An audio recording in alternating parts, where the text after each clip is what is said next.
Gracias, Jesús. Dios bendiga, amigos y amigas de Eternidad en el Corazón. ¿Cómo están ustedes? Damos gracias al Señor un día más. Es un tiempo verdaderamente con una intervención de parte del Señor, en la cual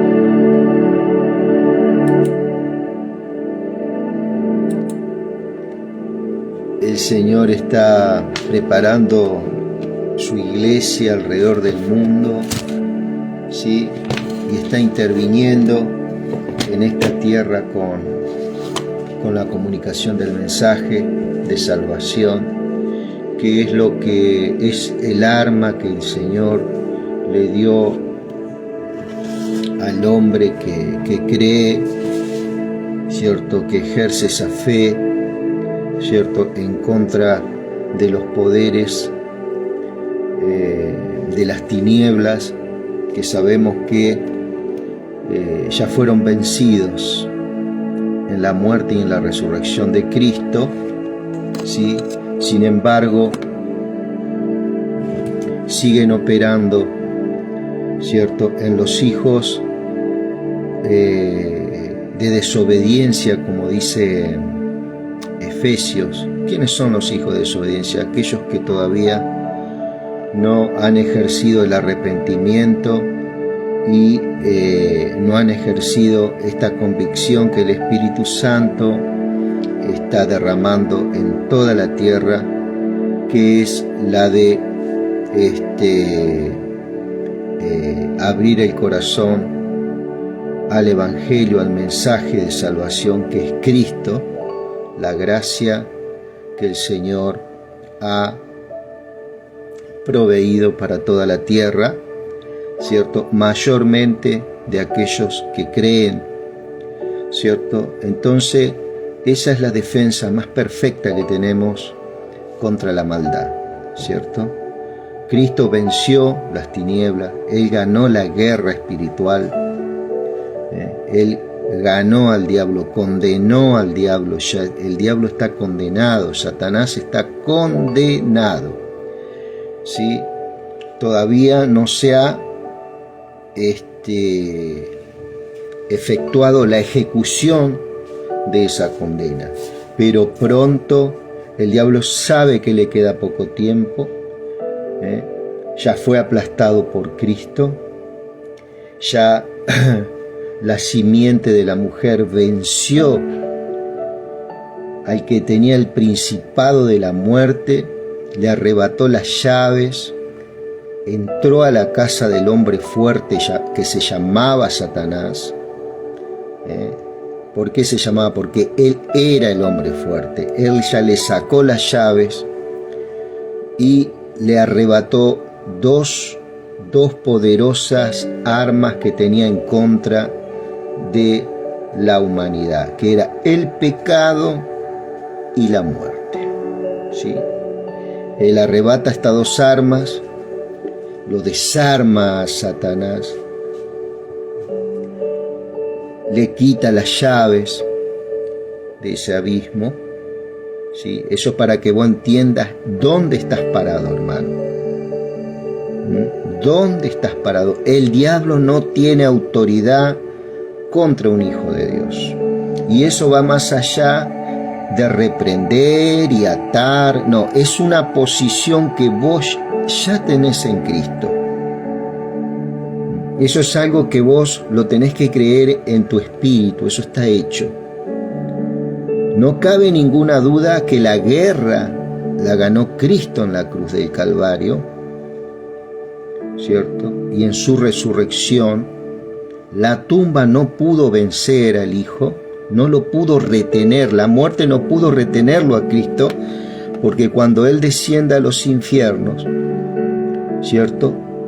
Él, cuando comienza ese proceso de ascensión del infierno, que ya después vamos a hablar a qué fue, Satanás comienza a esgrimir algunos conceptos y algunos criterios al Padre del por qué Cristo está ascendiendo de vuelta, y dice que según la ley de Moisés, en él, en ese hombre que murió, descendió a los infiernos, fue sepultado, no se halló pecado. Dice que no se halló pecado en él. Entonces la muerte, al no tener la sustancia del pecado en la cual se aferraba, las tinieblas, ¿cierto?, no puede retener la luz. Fíjate vos algo que vos tenés que entender. Cuando está todo oscuro y vos prendés la luz, las tinieblas, ¿qué pasa? Se van. No tienen resistencia. ¿Por qué? Porque no hay sustancia. Las tinieblas es un material que no tiene sustancia, ¿cierto? La luz sí tiene una sustancia. Eso es un material de estudio, ¿cierto? Yo no soy físico ni científico, pero es un material de estudio, ¿eh? Donde hay luz, las tinieblas se disipan. Bueno, Cristo desciende a los infiernos con un propósito, que ya lo vamos a hablar ya, para no confundir. Pero tenemos que entender que este Cristo ya ganó la guerra. Nosotros no tenemos que hacer ninguna guerra espiritual. Lo que sí nosotros tenemos es un arma que se llama el Evangelio, que se llama su palabra, ¿cierto? Entonces, ¿eso qué es lo que hace? Dios puso su palabra, que es la espada del Espíritu, la palabra de Dios, ¿cierto? Va desarrollando la voluntad del Padre a través de la comunicación del mensaje, y es respaldada por el agente que es el Espíritu Santo, que es el Dios Espíritu Santo, respalda en nuestras vidas, ¿cierto? ¿Y qué es lo que hace en nuestras vidas? Nos va santificando. ¿Qué quiere decir eso? Que cada vez estamos más bonitos, tenemos una aureola. No, hermano. No. Estamos venciendo todas nuestras bajezas, nuestras conductas, malas conductas. ¿Por qué? Porque el amor de Dios se derrama en nuestros corazones. Es el verdadero amor del Padre derramándose en un corazón. Yo no te estoy hablando de religión, acá no te estoy hablando de religión católica, no te estoy hablando de religión evangélica, no te estoy hablando de la religión musulmana X. Estoy hablando, ¿cierto?, de Biblia, estoy hablando de palabra de aquel que creó los cielos y la tierra. Y de lo poco que estoy aprendiendo y de lo poco que estoy captando, porque en mí todavía hay todo tipo de rebeldía, pero Dios en su misericordia y en su amor nos contiene, ¿cierto?, y nos preserva, que es eso lo que va a hacer el Espíritu Santo con tu vida, ¿cierto? Y como te venía hablando, este Cristo ganó la guerra espiritual, venció al diablo en la cruz del Calvario, aplastó la cabeza de la simiente maligna, puso su naturaleza en nosotros.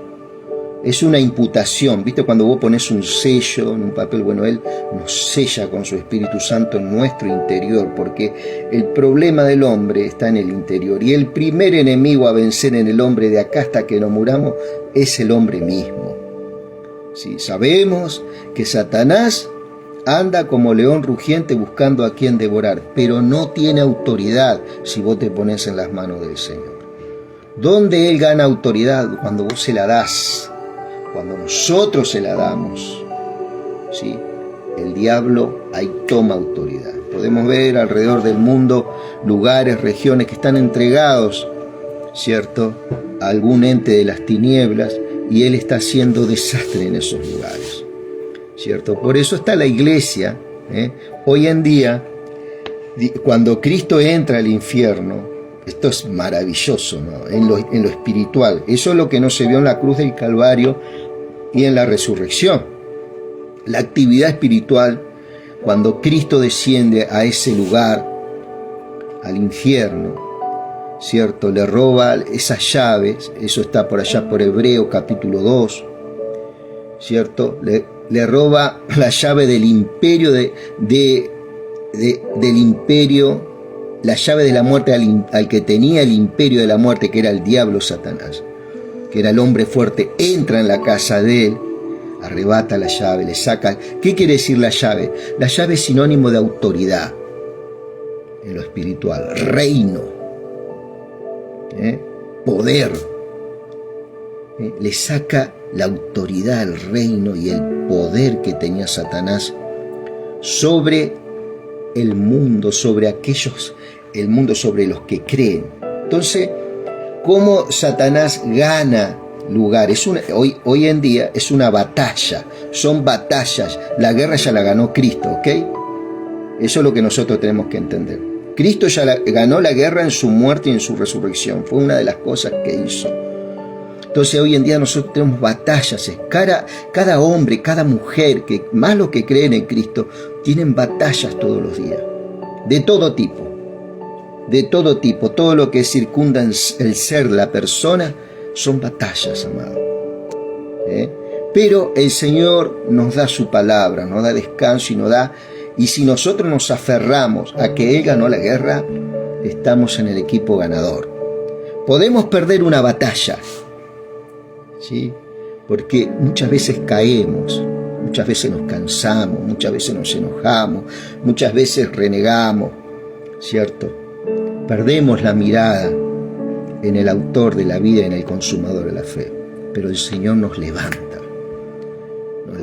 porque la contextura espiritual que vos tenés no es la del primer Adán que habla en Corintios, habla en Romanos 5, sino tenemos la contextura del segundo Adán, que es Cristo. Y el primer Adán, aunque estaba sujeto a caer, el segundo Adán, que es Cristo, ¿cierto? El primer Adán era alma viviente, el segundo Adán, espíritu vivificante. ¿Qué quiere decir? Que es un ser sin posibilidad de caída. ¿Qué quiere decir de caída? Caída en cuanto a lo espiritual, en cuanto a la perdición en el infierno. Nosotros podemos caer acá, podemos sufrir enfermedades, podemos sufrir dolencia, te duele el cuerpo, podemos tener decepciones, podemos tener, ¿cierto? Pero el Señor nos levanta. ¿Por qué? Porque Él puso el principio de toda fuerza en tu espíritu. Vos sos espíritu, tenés un alma y habitás este cuerpo, que el día de mañana va a ser transformado por Cristo Jesús, ¿cierto? Eso es cosa que te comento así por arriba de lo poquito que estoy aprendiendo. Entonces vos tenés que entender que la guerra la ganó Cristo. La guerra, ¿sí? Y entonces cuando Él gana esa guerra, esa llave, Él le arrebata la muerte, Él vence la muerte y el pecado, que eran dos cosas que tenía el mundo en temor, y se los entrega al Padre. El Padre dice, ¿a quién le doy esto? Dice que Él bajó, dice que venció la cautividad y dice que dio dones a los hombres, ¿cierto? Dio dones. Entonces le dice, ¿qué hago con estos dones? Dáselo a la iglesia, dáselo a aquellos que crean en tu obra en la cruz y en tu resurrección. Dáselo a ellos. Dale poder, dale autoridad, dale dominio, dale humildad, dale templanza, dale mansedumbre, dale todas esas virtudes, impartilas. Por eso dice que el segundo Adán es espíritu vivificante, quiere decir que vivifica todo lo que toca, lo vivifica.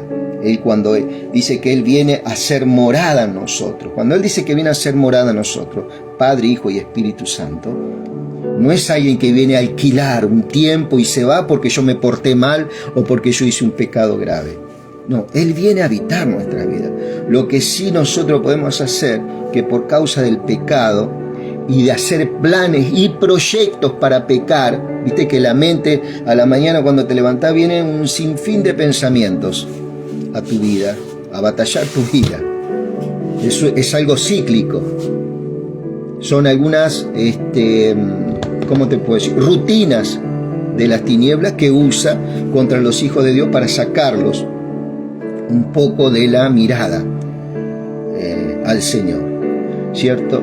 Entonces uno aprende a batallar esos pensamientos, a reprenderlos, a esos pensamientos, ¿cierto? Y ahí es donde el Espíritu brilla, ahí es donde el Espíritu se activa. Y lo que nosotros podemos hacer para desactivar al Espíritu, lamentablemente, es muchas veces cuando obedecemos esos pensamientos. Por eso nosotros vivimos batallas.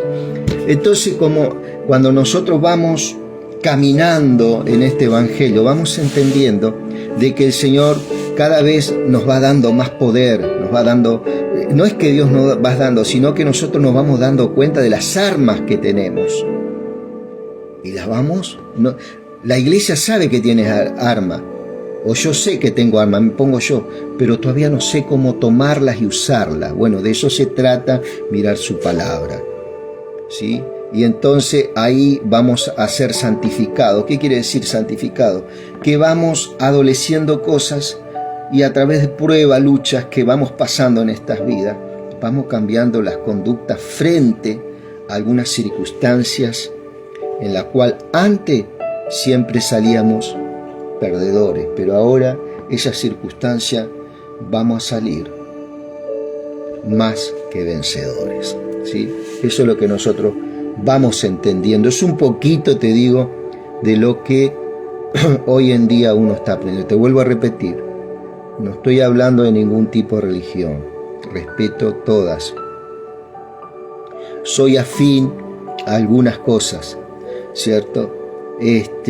Pero el Señor es el que se tiene que glorificar en tu vida, Cristo Jesús. Si vos le abrís el corazón en este día, ¿cierto? Él va a producir ese cambio de pensamiento, ese arrepentimiento en tu vida y te va a ayudar a entender todos los secretos que tiene el Espíritu. Dice su palabra, clama a mí y yo te responderé y te mostraré cosas grandes y ocultas que tú no conoces. Mi querido amigo, mi querido oyente, vos que estás ahí, estamos mirando el libro de Jeremías, ¿cierto? Estamos viendo, ¿cierto? Su palabra. Lo que te hablé anteriormente es la vivencia que tiene hoy en día la iglesia, que tiene un hijo de Dios, ¿sí? Que las promesas para la iglesia son sí y son amén. Nosotros no tenemos que estar esperando promesas, siempre pateando las cosas para adelante. El Señor te dio dominio, autoridad, señorío, juntamente con Él. No para ponernos por encima de otro y mirarlos con cierta soberbia a otra persona, no, eso no, nos vuelve muy diferentes como Cristo, ¿no? Nos parecemos en algunas cuestiones que el Señor está haciendo, es Él que va haciendo la obra en nuestro interior. Estamos mirando el libro de Jeremías, vamos ya por el capítulo 31, vamos un poquito más de la mitad, con un mensaje muy importante a un pueblo en un tiempo. El profeta Jeremías más o menos profetizó en el año 605 a.C., más o menos, a un pueblo que había entrado en una serie de cosas que llevó a algo muy cruel y muy horrible. Por ejemplo, se quemaban niños a dioses paganos, niños recién nacidos. Y por ejemplo, se prostituían hijas de 12 años en esos altares idolátricos. Un ejemplo, Baal, el dios Baal, que vos lo vas a ver a lo largo de la Biblia, Astarte, otra diosa pagana, diosa, ídolos son, y Moloc, un ídolo que habían forjado los amonitas y que adoptó el pueblo hebreo. Entonces, ante esta avance cultural de dioses crueles que, juntamente con la política y los líderes corruptos que existían en ese tiempo, si Dios dejaba que eso en el tiempo siguiera, Judá iba a desaparecer de la faz de la tierra, ¿cierto? Ya Judá estaba destruida, culturalmente, políticamente, ¿cierto? Estaba degradada totalmente. Fíjate vos lo que yo te nombré atrás. Eso son dos cositas nada más. El sacrificio de niños y la prostitución de niñas. Estaban matando la propia generación de ellos. Fíjate vos las tinieblas cómo se habían asentado en Israel. Entonces Dios dice, bueno, habló a través de los profetas, anunció que se volvieran de sus caminos. Bueno, Dios le habló repetidamente. Entonces Dios llegó a un punto que dijo, bueno, voy a tener que destruir este pueblo, voy a tener que destruyó Israel con este imperio asirio 100 años atrás, destruyó. Tuvo misericordia de Judá, el pueblo asirio invade Judá, él manda un ángel y mató a 185.000 soldados de Judá, ¿cierto? Había una actividad angélica en ese tiempo que respaldaba a su pueblo, por misericordia del Señor. Entonces Judá, en lugar de volverse a Dios, se siguió degradando durante 100 años, matando niños, prostituyendo niñas, entre otras cosas que están asentadas en la Biblia, que sería algo largo, pero te estoy hablando cosas que ofendían verdaderamente la integridad de Dios y la integridad humana, lógicamente, las promiscuidades que ocurrían, un montón de cosas. Entonces dice Dios, tengo que destruir este pueblo. ¿Y qué hace? Hace un salvoconducto Dios después de que pasa estas cosas en Judá, 100 años después de lo que pasó en Israel, que también fue en Judá, manda a un imperio, el imperio babilónico. Eso está en la historia también, eso está en la historia, donde Judá cae vasallo de este imperio permitido por el Señor. Porque bueno, tenía que hacer algo, ¿cierto? Y no es hacer algo, tenía que hacer, era el plan del Señor. Ella sabía ya en su presencia lo que iba a ocurrir, ¿cierto? Solamente esto era para probar la pecaminosidad del hombre ante Dios, ¿cierto? El hombre había entrado en una serie de que se arrepentía de sus pecados, el Señor restauraba todo y después volvía otra vez a caer, y así se había mantenido durante 100 años. Entonces dije, vamos a terminar este ciclo, ¿cierto? Entonces lleva cautivo al pueblo a Babilonia durante 70 años. Después de esos 70 años emerge una generación nueva, ¿cierto?, que no tenía conocimiento de estas idolatrías que sus padres habían atesorado. Entonces, después de esos 70 años, salen jóvenes nuevos y se van otra vez a poblar Judá, ¿sí? Y ahí comienza toda una hermosa historia del pueblo hebreo. El pueblo hebreo es restaurado, es restaurada la religión judaica, ¿cierto? Y sigue en lo profético y en el diseño de Dios a través de los tiempos, en el cual iba a venir Cristo, judío, ¿sí? Iba a venir Cristo. Si Dios no hacía esto que hizo de destruir estas dos naciones, tanto Israel como Judá, que eran una, se dividieron después de la muerte de Salomón, se encuentra el Cristo con un escenario cuando viene, ¿cierto?, de que también los judíos eran vasallos del imperio romano. Pero eso es harina de otro costal, como quien dice. A grandes rasgos, un poquito de panorama para entender. Entonces dice el Señor en este capítulo 30, 31, 32, habla un poco de las cosas que va a hacer en el futuro con este pueblo. Acá no le está hablando a la iglesia, acá le está hablando al pueblo judío. Eso es lo que tenemos que entender. Lo que Dios iba a hacer con la iglesia era un misterio para estos profetas judíos.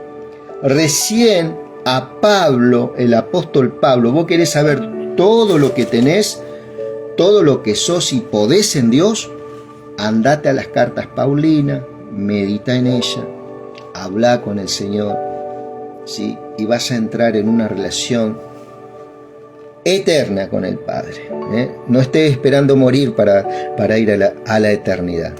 Aceptás a Cristo, entras en lo eterno. Ya entras en la eternidad.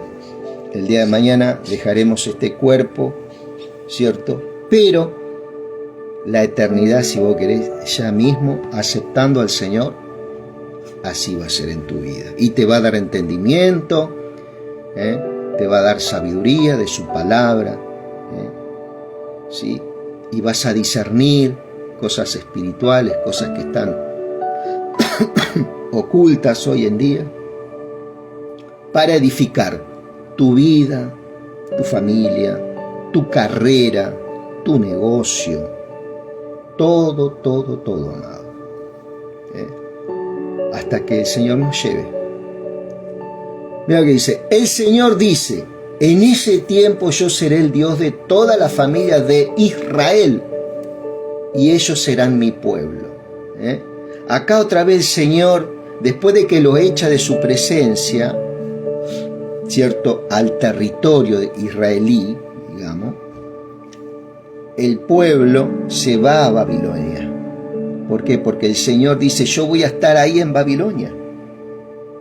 Así actuaba Dios en ese tiempo. Hoy en día el Señor es muy diferente. Después del sacrificio de Cristo, Él habita a cada ser humano.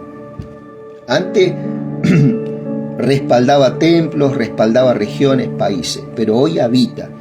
Y venía el Espíritu en ese tiempo sobre 4 tipos de personas: sobre reyes, jueces, profetas y sacerdotes, en el cual se ungían con un aceite como un señalamiento, ¿cierto?, para que los testigos vieran que esa persona iba a ejercer en Dios. Entonces, ¿qué hacía el Espíritu en ese tiempo?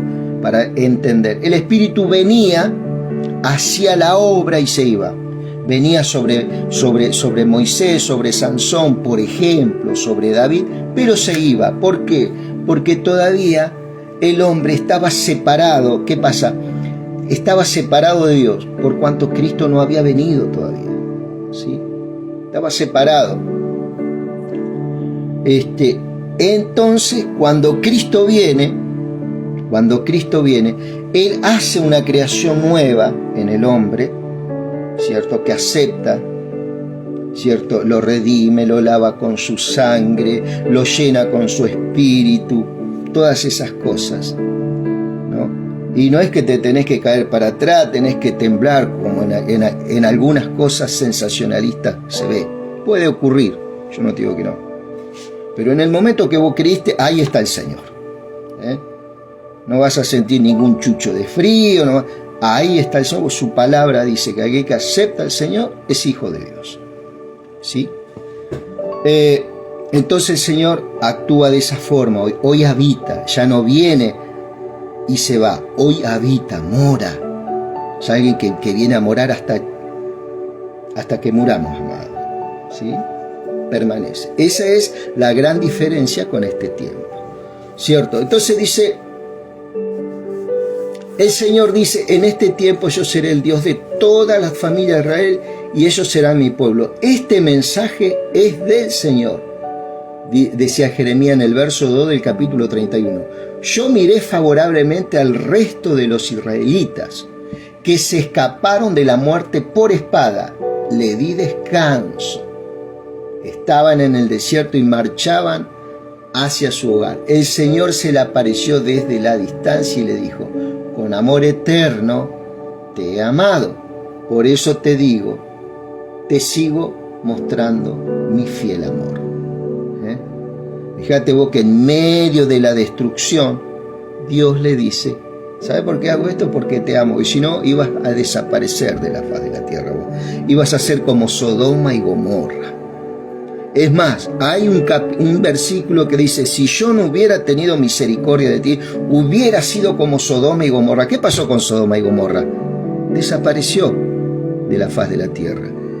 lo mismo iba a pasar con Israel si el Señor no intervenía en guerra y destrucción de ese país. Entonces el pueblo fue llevado cautivo y después de 70 años sale una generación nueva y vuelve a poblar Judá. Eso se cumple en Esdras y Jeremías y Nehemías, por ejemplo. Material de estudio también y para que lo veas en casa. Entonces dice, el Señor se le apareció desde la distancia, dice el verso 3, y le dijo, con amor eterno te he amado, y por eso te sigo mostrando mi fiel amor. Te construiré de nuevo, serás reedificada. Tú adornarás de nuevo con tus panderetas y saldrás a bailar y a festejar con gozo. Volverás a plantar cultivos de uva en las colinas de Samaria. Samaria fue la capital de Israel, ¿ok? Y Jerusalén, la capital de Judá. Ahí va, me acordé. Volverás a plantar tus cultivos de uva en las colinas de Samaria, un lugar lindo para la plantación de uvas, ¿no? Habría que después googlear Samaria, ¿no? Quienes planten esos campos disfrutarán de la cosecha. Llegará el día en que los centinelas gritarán en los montes de Efraín, que era una de las 12 tribus, vengan y subamos a Sión para adorar al Señor nuestro Dios. Sión está ubicada en Judá, que es la capital de Jerusalén. O sea que el lugar de adoración no iba a ser Samaria, sino que ellos iban a trasladar a Sión. O sea, ahí es una profecía. O sea, una profecía de que esas dos casas, Israel y Judá, iban a ser una de nuevo. Llegará el día que los centinelas gritarán en los montes de Efraín, vengan y subamos a Sión para adorar al Señor nuestro Dios. Eso está hablando del pueblo hebreo, no está hablando de la iglesia de Cristo. Esto dice el Señor, alégrense y canten por Jacob. Cuando habla de Jacob, está hablando de las dos casas, de Judá y de Israel, ¿cierto? De Samaria y de Jerusalén, que son las dos capitales. Griten felices por la nación más importante de todas. Griten, canten y digan, el Señor ha rescatado a su pueblo, el resto que quedaba de Israel. Los traeré desde el país del norte, los reuniré trayéndolo de todos los rincones de la tierra. Él iba a traer a todos de nuevo a habitar ese lugar. Y cuando dice la nación más importante de todas, ¿por qué lo dice esto? No porque Israel o Judá sean más importantes que las naciones. ¿Por qué era más importante en ese tiempo? Porque Dios iba a habitar el templo ese, ¿cierto? Iba a habitar ese país otra vez, iba a volver su presencia a ese país. ¿Qué es lo que hace importante a una nación? ¿Qué es lo que hace importante al mundo? ¿Qué es lo que hace importante nuestras vidas? Es que Cristo habita. Él es el único que es importante en este caso, ¿cierto? Por eso es que es importante, ¿cierto? Una nación. Los traeré desde el país del norte, los reuniré trayéndolos de todos los rincones de la tierra. Entre todos ellos habrá ciegos, cojos, mujeres embarazadas y las que acaban de dar a luz. Petizos, gordos, altos, flacos, todos iban a volver. Regresará una gran multitud, vendrán llorando de alegría, ¿no? De volver a ese pueblo después de 70 años. ¿Te imaginas? Uno que le cuesta tanto irse de su lugar, desarraigarse. Ellos fueron desarraigados, mi amigo, ¿cierto? Volverán llorando, vendrán llorando, pero yo tendré compasión de ellos y los conduciré de regreso. Haré que caminen junto a fuentes de agua. Acá está la guía de Dios. Por camino recto, en el cual no tropezarán. Es que yo soy el padre de Israel y Efraín es mi hijo mayor. Naciones todas escuchen el mensaje del Señor y anúncienlo hasta los lugares más lejanos, digan lo siguiente: Dios dispersó a Israel, pero lo reunirá y lo protegerá como un pastor protege su rebaño. Lo rescatará de las manos de una nación más poderosa. Así como el Señor tuvo poder para esparcirlo, el Señor tiene poder para sacarlos otra vez, llevarlo a su tierra. Estarán radiantes de alegría por la generosidad del Señor. Alimentos, vino nuevo, aceite fino, ovejas y vaca, su vida será como un jardín bien regado y no volverán a marchitarse, dice. Está hablando de algunos destellos de lo que Dios tiene para Israel en los últimos tiempos, cómo Dios alimentó otra vez, volvió a florecer ese país en ese tiempo. Esto se cumple en Esdras y Nehemías, profeta Ageo, Sofonías. Vas a ver el cumplimiento de esto que está hablando acá Jeremías 70 años antes. Y los jóvenes junto con los viejos. Entonces los jóvenes danzarán alegremente y los jóvenes junto con los viejos. Yo convertiré su tristeza en alegría, los consolaré y haré que su alegría sea mayor de lo que fue su dolor. Esto es lo que hace el Señor. Es como la mujer que da a luz, ¿viste? Adolece en el momento del parto, pero cuando viniste vos, mira, fíjate a lo que estamos hablando, cuando viniste vos y te miró, se olvidó del dolor. Bueno, este es el Dios también que va a hacer y hace con nosotros. Tal vez un tiempo de dolor, un tiempo de luto, un tiempo de angustia, pero cuando vos atesores a tu Padre y tengas esa relación, esa intimidad con Él, ¿cierto? Todo ese dolor se va a convertir en gozo, en alegría. Y se convierte en alegría en este día para tu vida. Son principios que nosotros podemos sacar hoy de forma personal y devocional de estos mensajes. Les daré a los sacerdotes alimento en abundancia y colmaré de bienes mi pueblo. Es la decisión del Señor. Los sacerdotes era lo que se ponían a favor del pueblo, entre Dios y el pueblo. El profeta traía palabra, porque en ese tiempo, imagínate, en ese tiempo no existía Biblia. Entonces, ¿cómo se comunicaba Dios con su pueblo? A través de los profetas, ¿cierto? Y una correcta acción sacerdotal en cuanto a las leyes morales en esa época. ¿En qué sentido? De que hacían sacrificios de animales en lugar de las personas. ¿Por qué? Por los pecados. Entonces Dios pasaba por alto.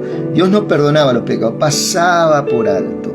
Esa sangre hacía que pasaba por alto. Ese animal tomaba el lugar de la persona que lo llevaba al sacerdote.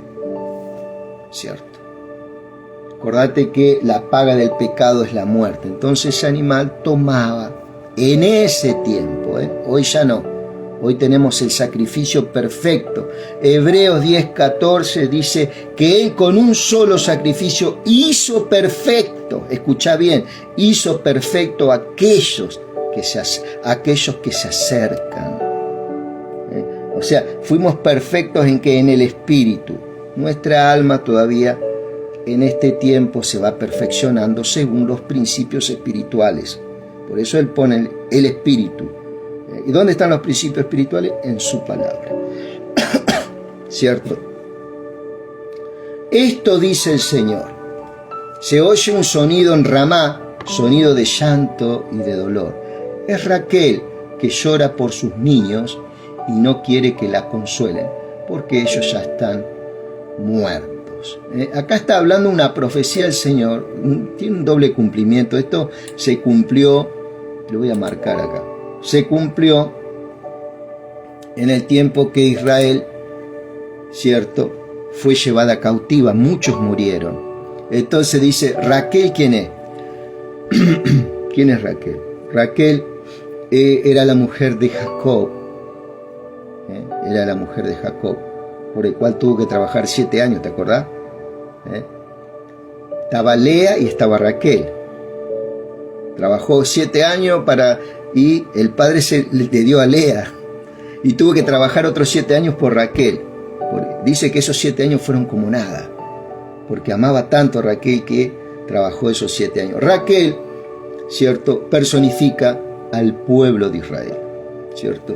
Y acá cuando dice que llora a sus niños y no quiere que la consuelen, ¿cierto?, eran por esto mismo, amado. El mismo pueblo masacraba a los niños a estos dioses. Entonces Dios tuvo que tomar esta decisión. Uno puede leer la Biblia, ¿cómo puede ser un Dios que mate? Puede ser. No quedó otro remedio para el Señor. Les habló de diferentes formas, mandó sus profetas, algunos fueron asesinados, perseguidos, ¿cierto? Para entender un poco el pensamiento del Padre, ¿no? Un poquito nada más. Esto dice el Señor: deja de llorar, no derrames más lágrimas, pues habrá una recompensa por tu trabajo.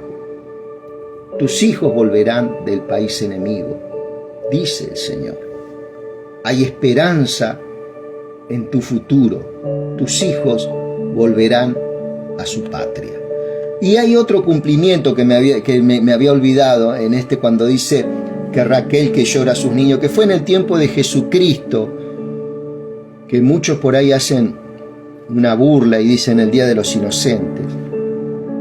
Fue el día que Herodes mató muchos niños porque sabía que había un niño llamado Cristo que le decían rey. Dice que el Señor habla a José para que se vayan a Egipto hasta que este rey muriera. Este hombre mató muchos niños. Entonces también ahí hacen mención de esta profecía. En Mateo creo que está, que lloraron la muerte de estos pequeños también. Por eso hay profecías de doble cumplimiento en la Biblia. Una se cumple cuando muchos niños murieron en ese tiempo en Israel, el tiempo de idolatría, y otro los niños también en el tiempo de Cristo, que muchos hacen burla el Día de los Inocentes, ni idea tienen lo que pasó ese día. Esto dice el Señor: deja de llorar, no derrames más lágrimas, pues habrá una recompensa por tu trabajo. Tus hijos volverán del país enemigo, dice el Señor. Hay esperanza en tu futuro. Tus hijos volverán a su patria. Esto es una profecía directa, amado, directa, que va a tener un cumplimiento en el tiempo. Es la decisión del Señor. He escuchado a Efraín quejarse tristemente.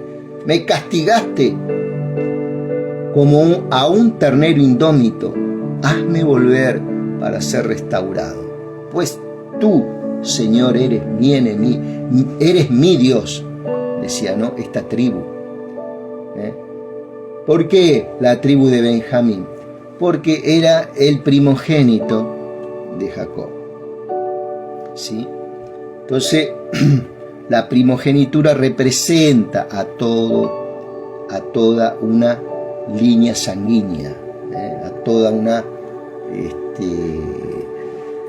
sí, bien digo, simiente, ¿no? Dice un apellido. Y después que comprendí que había pecado, me culpé a mí mismo. Esto decía, después de que volví a ti, me dolió el mal que hice. Ahí está, se arrepintió, hubo un cambio de pensamiento. Y después que comprendí que había pecado, me culpé a mí mismo, ¿cierto? Es por mi causa que Dios hizo lo que hizo. No lo hizo Dios. Yo primero destruí mi país. Yo primero destruí su cultura. Destruí sus niños, sus niñas. Gracias, Señor, por lo que hiciste. Si no hubieras hecho eso, yo ya hubiera sido raído de la faz de la tierra. ¿Te das cuenta? Y después que comprendí que había pecado, me culpé a mí mismo. Me siento avergonzado y humillado por los pecados que cometí en mi juventud. Pasa muchas veces que cuando somos jóvenes hacemos cosas por ahí. ¿Acaso no es Efraín mi hijo querido? Dice Dios. ¿No es mi hijo preferido, aunque te he reprendido mucho? de verdad que siempre está en mi corazón. Ese es el corazón de un padre. Aunque te reprende, te castiga, pero siempre vas a estar en el corazón de Él. La relación con el Padre no se puede cortar, es indisoluble.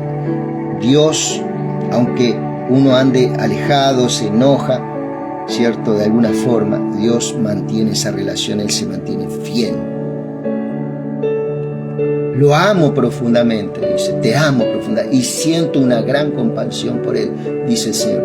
Haz para ti indicadores en el camino, coloca señales. Presta atención a la vía principal, el camino recorrido. Regresa, Virgen de Israel. Acá es un lenguaje poético también, ¿no? Que marque el camino. ¿Qué quiere decir eso? Que se acuerde de dónde lo sacó el Señor, ¿cierto? De un imperio poderoso como el de Babilonia, que es la cabeza de oro en Daniel 2. Es el imperio más grande de toda la historia. De ese imperio Dios saca al pueblo. ¿Cuánto tiempo más seguirás alejándote de mí? Dice el Señor. El Señor creará algo nuevo en la tierra. La mujer marchará alrededor del hombre. Son expresiones hebreas, ¿cierto? Son expresiones hebreas. La mujer dice que es ayuda idónea, que rodea al hombre, ¿cierto? Es la parte que nosotros verdaderamente nos sentimos unidos con esa persona que es la mujer y nos sentimos completos, ¿cierto?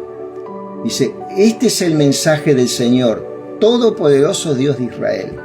Cuando yo haga cambiar la suerte del pueblo de Judá, está hablando determinadamente a una región, a un país, cuando traiga de nuevo a los prisioneros, ellos estén de nuevo en su tierra, en sus ciudades, la gente volverá a decir, que el Señor te bendiga, hogar de justicia, monte santo, ¿cierto?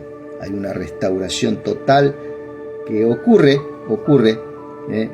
vuelvo a repetir el libro de Nehemías y el libro de Esdras. El pueblo de Judá y de todas sus ciudades vivirá allí en armonía. Los campesinos y los pastores con su rebaño vivirán allí también. Refrescaré a los sedientos y fortaleceré a los que estén desfallecidos. En ese momento desperté y abrí los ojos. Había tenido un buen sueño, dice Jeremías. Se le manifestó en sueños a este profeta, fíjate vos. El Señor dice, llegará el día en que plantaré muchos hombres y animales en Israel y Judá. Y así como estuve pendiente de ellos para arrancarlos de raíz, destruirlo y causarle sufrimiento, así mismo estaré pendiente de ellos para restaurarlo y volverlos a plantar. Es la decisión del Señor. En esos días ya nadie dirá, los padres comieron uvas amargas y los hijos se les destemplaron los dientes. ¿Qué pasa? Por las conductas de los padres, los hijos también eran arrastrados a una destrucción. Eso es lo que quiere decir este dicho. Acá se han formado algunas falsas doctrinas que dicen de las maldiciones generacionales. Y eso no es así. Eso es una mentira.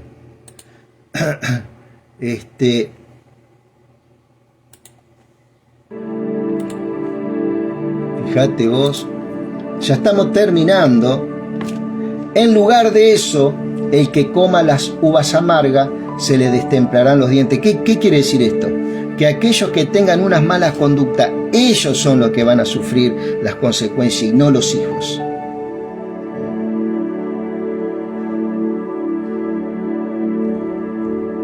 Cada cual morirá por su propia maldad. En ese tiempo, ¿no? El Señor dice, llegará el día en que haré un nuevo pacto con Israel y Judá. No será como el que hice con sus antepasados cuando los llevé de la mano para sacarlos de Egipto. ¿Te acordás? Faraón, las 10 plagas. Este es un pacto nuevo, el que está profetizando acá. Puesto de que ellos lo rompieron a pesar de que yo fui como un marido para ellos, dice el Señor. Dice, este es el pacto que haré con el pueblo de Israel después de esos días, dice el Señor. Con Israel, pondré mi ley dentro de ellos y la escribiré en su corazón. Sí. Ya nadie... ¿Quién es la ley? Cristo. Porque Él cumplió la ley. Entonces Él va a poner a ese Cristo, así como la iglesia hoy en día es una bendición anticipada que disfruta la iglesia, que Israel en ese tiempo va a disfrutar. ¿Cierto? Pero ahora es Cristo, el que acepta a Cristo, sea israelita, sea del país que sea, el que acepta hoy a Cristo ya disfruta de esa ley en su corazón, en su mente, que es Cristo. ¿Por qué? Porque el Cristo es el fin de la ley, querido. El fin de la ley es Cristo. Todo lo que es ley, sacrificio, sacerdote, habla de Cristo. El sacrificio perfecto, Cristo. El sacerdote perfecto, Cristo. El profeta, Cristo. El juez, nuestro juez es Cristo. Todo es una sombra de lo que iba a venir, ¿sí? Entonces nosotros tenemos la plenitud de Dios habitando hoy en día. Es muy interesante lo que estamos hablando, ¿sí? Y para que vos lo medites, no te quedes con esto que yo te digo, meditalo, estudialo, pedile al Señor. Tenemos que ser edificados los hijos de Dios, ¿sí? Dice, este es el pacto que haré con el pueblo de Israel después de esos días, dice el Señor. Pondré mi ley dentro de ellos y la escribiré en su corazón. Esa ley es Cristo, acordate. Yo seré su pueblo, su Dios, y ellos serán mi pueblo. Ya nadie tendrá que enseñar a sus amigos y familiares conocer al Señor, pues todos me conocerán, desde el más pequeño hasta el más grande. Ahí es que te responde el por qué ya los padres, ellos no van a arrastrar más a sus hijos a esas feas conductas, porque todo mundo le conocerá. Ese hijo va a decir, padre, no, eso yo no lo acepto. Algunas conductas, ¿no? Esa conducta, yo no voy a ser arrastrado por esa misma conducta que vos estás siendo arrastrado. ¿Sí? Por ejemplo, ¿no? ¿Por qué? Porque va a haber un conocimiento de Dios. Hay un conocimiento de Dios, ¿cierto? Ya nadie tendrá que enseñar a sus amigos y familiares a conocer al Señor, pues todos me conocerán. Desde el más pequeño hasta el más grande, perdonaré sus faltas y me olvidaré de sus pecados. No es que el Señor está ahí, a ver, pequé hoy, otra vez pequé lo mismo, y el Señor se va a estar... No, Él se olvidó. Es más, San Juan 1:8, ¿sabe qué dice? Que si confesamos nuestros pecados, Él es fiel y justo para perdonar nuestros pecados y limpiarnos de toda maldad. ¿Sí? Juan 1:8. Él nos limpia constantemente. Otra vez caí en lo mismo. ¿De qué? Y de este pecado, ya no me acuerdo. Ese es el Padre que vos tenés. Si el Señor, otra cosa que te quería decir, perdona los pecados, claro que sí. Pero las consecuencias muchas veces las vamos a tener que adolecer por esa mala decisión que tomamos, o esa mala conducta que tuvimos, ¿sí? Eso la vamos a tener que adolecer, la vamos a tener que fortalecer en el Señor, ¿cierto? Pero el Señor nos perdona, eso es algo que sí o sí ocurre en el Espíritu. Pero las consecuencias y las circunstancias a veces vienen, amado, por una mala decisión que hemos tomado o porque hay otra persona que la tomó por ahí y nos arrastra también un poco nosotros a esas cosas, ¿sí? Pero tené paciencia, ¿cierto? Que el Señor quiere obrar en nosotros, ¿cierto? Perdonaré su falta y me olvidaré de sus pecados, es la decisión del Señor. Estamos leyendo Jeremías 31. Estamos terminando. Este es el mensaje, dice el verso 35 del Señor, el que creó el sol para alumbrar el día y la luna y las estrellas para alumbrar de noche, el que agita el mar para que sus olas rujan y tiene nombre del Señor Todopoderoso. Qué presentación, ¿no? Del Padre que habita tu vida y mi vida. Israel solo dejará de existir como nación si dejaran de estar vigentes las leyes que determinan cuando aparece el sol, la luna, las estrellas y las olas del mar, dice el Señor. ¿Te das cuenta? Esa acción que tuvo de destrucción el Señor es para que Israel no dejara de ser Israel. ¿Te das cuenta cuál es el propósito? Porque cualquiera livianamente diría, ¿cómo puede ser un Dios tan bueno que destruya? Ya el pueblo estaba destruido culturalmente, todo, amado, no había moral. Entonces Dios hizo lo que tuvo que hacer, dispersa a su pueblo, es llevado cautivo por 70 años y después gente joven vuelve a poblar, como te dije, ¿no?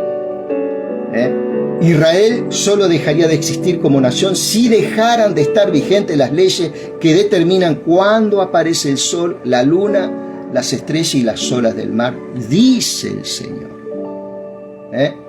Este es el mensaje del Señor. Si alguien pudiera medir los cielos y explorar las bases de la tierra, entonces yo también rechazaría toda la descendencia de Israel por todo lo que ha hecho. Si hay alguien que pudiera conocer todo como lo hizo Dios, él haría eso. Pero como no hay nadie, ¿cierto?, que pueda medir esas cosas, llegará el día, dice el Señor, en que la ciudad de Jerusalén será reconstruida para el Señor desde la torre de Hananel hasta la puerta de la esquina. Los límites se extenderán hasta la colina de Gareb y luego girarán hasta Goa. El valle entero, donde ahora se arrojan los cadáveres y la ceniza, y todos los campos que se extiende hasta el arroyo de Cedrón, hasta la esquina de la puerta de los caballos del oriente, serán tierra consagrada al Señor. Nunca más será arrasada ni destruida. Acá está hablando de una región que Dios ya tiene determinada en esta tierra, donde este pueblo va a ser restaurado en los últimos tiempos, ¿sí? Así que nos queda un plan hermoso, un diseño hermoso de Dios, en lo cual nosotros como seres en Cristo vamos a disfrutar de todas esas cosas, todos esos acontecimientos grandes que van a venir alrededor del mundo, de la tierra. Mi querido amigo, que Dios esté preparando nuestros corazones, ¿cierto?, en estas cuestiones. Gracias por estar ahí, que Dios te bendiga grandemente en este día, ¿cierto? Cosa que ojo no vio, ni oído escuchó, son las que Dios tiene preparado para los que le aman, ¿sí? Que Dios te bendiga, Dios bendiga tu trabajo, tu carrera, tu estudio, tu familia, tu salud, que Dios te dé paz en este tiempo para poder disfrutar la plenitud que Dios tiene y ya te dio, a partir de haber escuchado este mensaje. Dios está habitando tu vida de aquí a la eternidad. Que Dios te bendiga, que Dios te guarde. En el día de mañana vamos a seguir con esta humilde lectura, ¿cierto?, del libro del profeta Jeremías. ¿Sí? Que Dios te bendiga y que Dios te guarde.